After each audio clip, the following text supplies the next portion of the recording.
In case you weren't aware, Livewire decided to stealth drop the new PC port of Radiant Silvergun because shmup companies are really good at marketing. And so because I am such a big fan of this game and have also come this far with reviewing all the other Radiant Silvergun ports, let's round out this series by talking about the new Steam port of Radiant Silvergun by Livewire. To get started, why don't we recap where we are so far in terms of Radiant Silvergun ports. So initially there is the legendary Sega Saturn version of Radiant Silvergun, which is going to cost you hundreds of dollars at this point. That port is really solid, but it isn't exactly perfect. Some of the issues with that port is that it doesn't have a really nice, robust training mode. I've heard there's some kind of training option in there, but you have to like unlock it or something. I don't know, but out of the gate, training options are very slim. Also, it doesn't have a fast restart option, and I didn't realize how much of an issue this actually is until I started practicing on the Sega Saturn version for Shmup Slam and realized, oh dear God, every time I mess up a chain, I have to reset the entire game and re-enter it and reconfig things. It was a mess. And so in terms of player options, the Sega Saturn port of Radiant Silvergun isn't all that great. Also, no replay system or online leaderboards. Turns out it doesn't support the Sega Net Link. Who would have thought? But where it falls short in terms of player options, it comes in strong in terms of performance because the Sega Saturn version runs with only 3 frames of input lag and is more accurate to the arcade board when it comes to the slowdown and frame rate than the later ports. It's very close to the arcade board from what I understand in terms of performance. And so even to this day, I still prefer to play on the Sega Saturn version of the game when I can due to the performance, even though the lack of training and restart options really makes it a pain in the ass at times.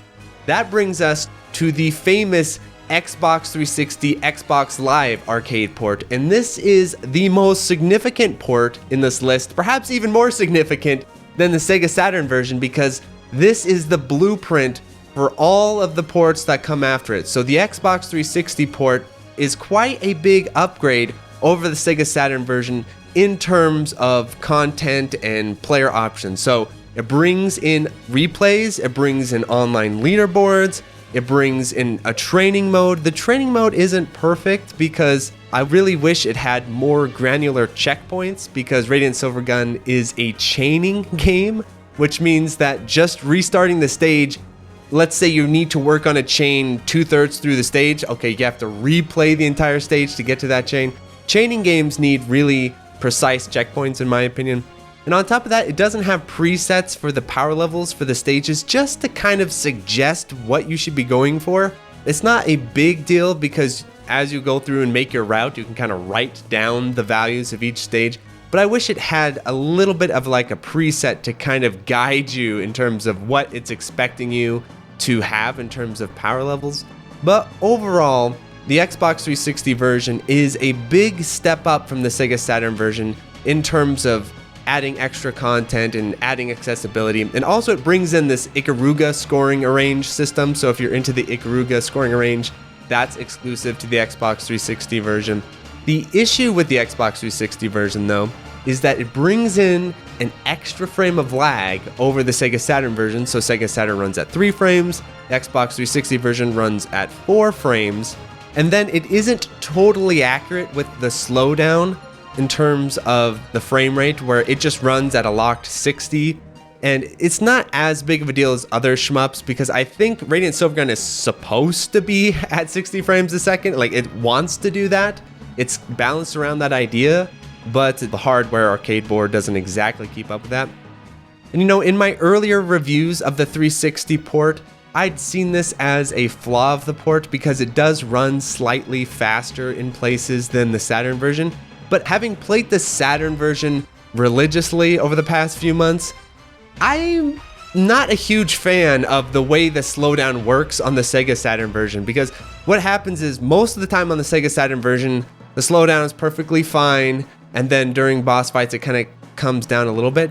But when you're fighting the final 2 bosses, so like the giant airship and then the final Sega guy, that slowdown is actually a pain in the ass because it will sometimes like vary throughout the pattern. So as the diamonds are coming down on you, there's like going to be slight variations in the speed, and it can change you up and throw off your timing. It makes the game harder is what I'm saying. In most shmups, hardware-based slowdown makes them easier because the game's slowing down, giving you more time to react. But I feel like in Radiant Silvergun, it makes it harder because the game like just has these little bumps. It's like a skip in a CD or something. So I kind of actually like that the 360 version just goes ahead and smooths out the frame rate. I have an easier time on the final bosses on the 360 version because the slowdown isn't as crazy. So I don't know if I see that as a flaw, but it isn't accurate. But overall, my suggestion has always been, if you want to learn the game and get better at the game, you play on the Xbox 360 version and then you do your runs on the Sega Saturn version. And since that point, Livewire have created the Nintendo Switch port of Radiant Silvergun, which is a port of the Xbox 360 version. So it's a port of a port. It is pretty much identical to the 360 version. It's going to have different leaderboards and all that sort of stuff, but you know, it's basically the same game, but slightly laggier. Now, how laggy this Nintendo Switch port is kind of tricky to pin down. I would say it's 5 frames or 4.5 frames. It's somewhere kind of in there. I know it's not as responsive as the 360 version, but Silvergun is a weird game when it comes to input lag tests because it'll be like 5 frames, 5 frames, 5 frames, and then like a little 4-framer will sneak in there, but they're so rare that it's like, oh, do we count that? So I would say it's safer to say that the Nintendo Switch version is like 4.5 frames. It has a little bit of extra lag on top of the Xbox version, which has a little bit of extra lag over the Sega Saturn version, but pretty solid overall, especially on the Nintendo Switch. It's not exactly a responsive console. And that brings us to the PC port, which is the PC version of the Nintendo Switch version, which is a port of the 360 version. So we're getting triple decker now in terms of porting the same game basically 3 times. And may I comment that I do find it a bit funny how the standards for ports of games have really fallen over the years. Like back on the 360, I think the developers and publishers felt like, okay, we have to do stuff beyond just bringing the game over to justify selling it again. We have to like add an Ikaruga mode and add all these extra features and stuff like that. But as time has gone on, this isn't just a shmup thing. Developers have become more and more like, well, we know that gamers are too lazy to actually like plug in their Xbox 360. They probably already have Radiant Silvergun on the Xbox 360, which is essentially identical to this port we're doing on Steam.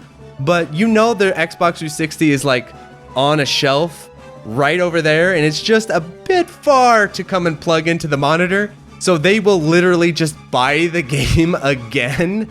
I think that is part of it because naturally a good chunk of the Radiant Silvergun player base have already purchased the game on the Xbox 360 or Xbox One or Nintendo Switch version at this point, and they know that the PC version is going to be convenient, so they feel no strong need to actually add more stuff to it.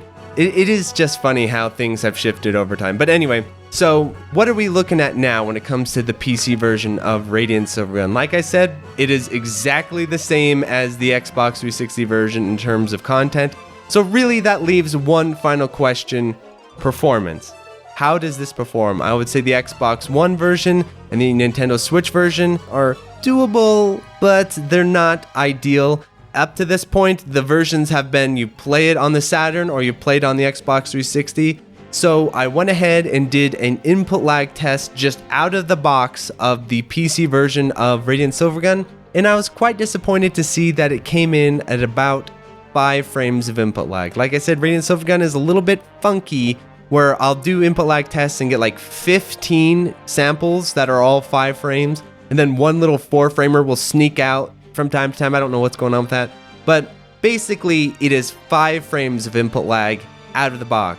Now this is not a great result in my opinion, especially because the Xbox 360 version, which is essentially the same game, is 4 frames.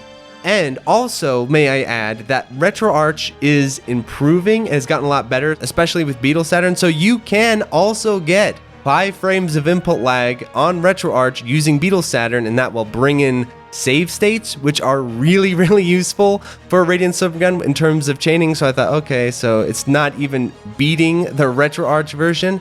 But there is a fun little twist here, is because it is on the PC, we can go in there and we can force the VSync to turn off. So what I did is I opened the INI file and I wrote vsync equals 0. I don't know if that actually does anything, if it's gonna read that, but I did that just in case. And then I went into my NVIDIA settings and forced vsync off in NVIDIA. And then I did the input lag test again, and lo and behold, we lost that frame of vsync, so we're down to 4 frames. So what does that mean?